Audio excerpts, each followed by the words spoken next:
भारत एक चमचमाती मर्सिडीज है और पाकिस्तान कबाड़ से भरा ट्रक।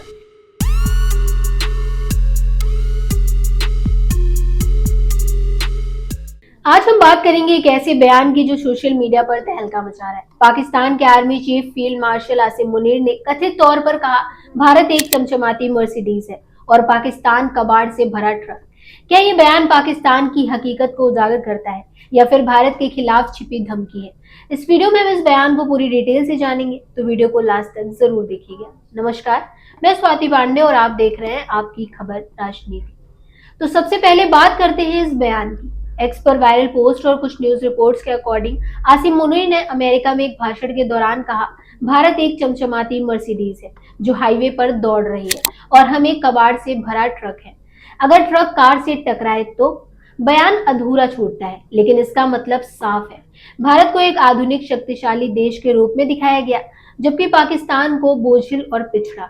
यह बयान सोशल मीडिया पर आग की तरह फैल गया। कुछ लोग इसे पाकिस्तान की कमजोरी की कॉन्फेशन मान रहे हैं, तो कुछ इसे भारत की धमकी के तौर पर देख रहे हैं। लेकिन सवाल यह है, क्या ये बयान वाकई आसिम मुनीर ने दिया?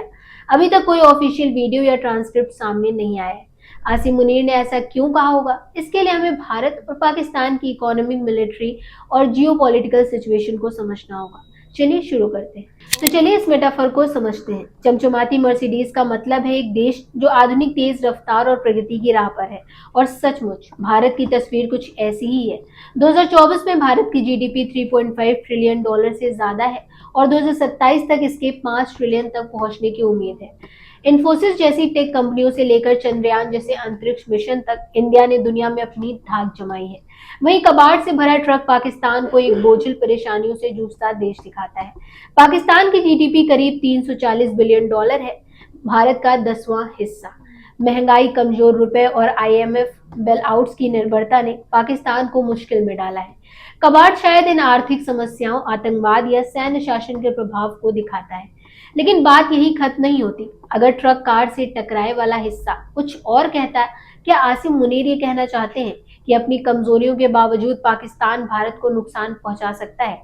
ये हमें सैन्य और जियोपॉलिटिकल पहलुओं की ओर ले जाता है। पाकिस्तान की सेना कोई कमजोर नहीं है। 6 लाख से ज्यादा एक्टिव सैनिक और परमाणु हथियारों के साथ ये एक ताकतवर फोर्स है। भारत भी अपने उन्नत तकनीकी और क्वाड जैसे गठबंधनों के साथ कम नहीं। आसिम मुनीर का ट्रक शायद पाकिस्तान की कच्ची ताकत को दिखाता हो, जो कश्मीर जैसे मुद्दों पर इंडिया को चुनौती दे सकता है। कांग्रेस नेता इमरान मसूद के हवाले से कहा कि भारत सरकार को पीओके जैसे मुद्दों पर और आक्रामक होना चाहिए। पाकिस्तान में ये बयान शायद मिली जुली भावनाएं पैदा कर रहा होगा। कुछ इसे ईमानदारी मान सकते हैं, तो कुछ के लिए ये शर्मिंदगी। तो इंडिया पाकिस्तान संबंधों के लिए इसका क्या मतलब है? अगर ये बयान सही है, तो ये दोनों देशों के बीच बढ़ते फासले को दिखाता है। भारत अपनी आर्थिक और कूटनीतिक ताकत बढ़ा रहा है, जबकि पाकिस्तान आंतरिक और बाहरी दबावों से जूझ रहा है। लेकिन ट्रक और कार की टक्कर की बात हमें याद दिलाती है कि इस क्षेत्र में शांति नाजुक है। इंडिया और पाकिस्तान का इतिहास पहले से ही काफी कॉम्प्लेक्स रहा है। बंटवारा, युद्ध और कश्मीर जैसे मुद्दे। मुनीर का बयान चाहे सही हो या नहीं, दोनों देशों के बीच की राइवलरी को दिखाता है। लेकिन क्या ये तुलना सही है? देशों को गाड़ियों से तौलना जटिल समस्याओं को आसान बनाता है। पाकिस्तान की मुश्किलें, कर्ज, आतंकवाद, आर्मी फोर्सेस केवल आंतरिक नहीं बल्कि ग्लोबल जियोपॉलिटिक्स से जुड़ी हैं, जैसे चीन पर निर्भरता और पश्चिमी देशों से तनाव।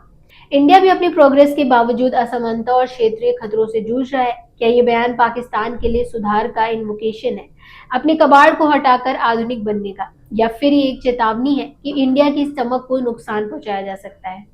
मेरे हिसाब से ये बयान हमें एक मौका देता है दोनों देशों को अपनी ताकत और कमजोरियों पर सोचने का।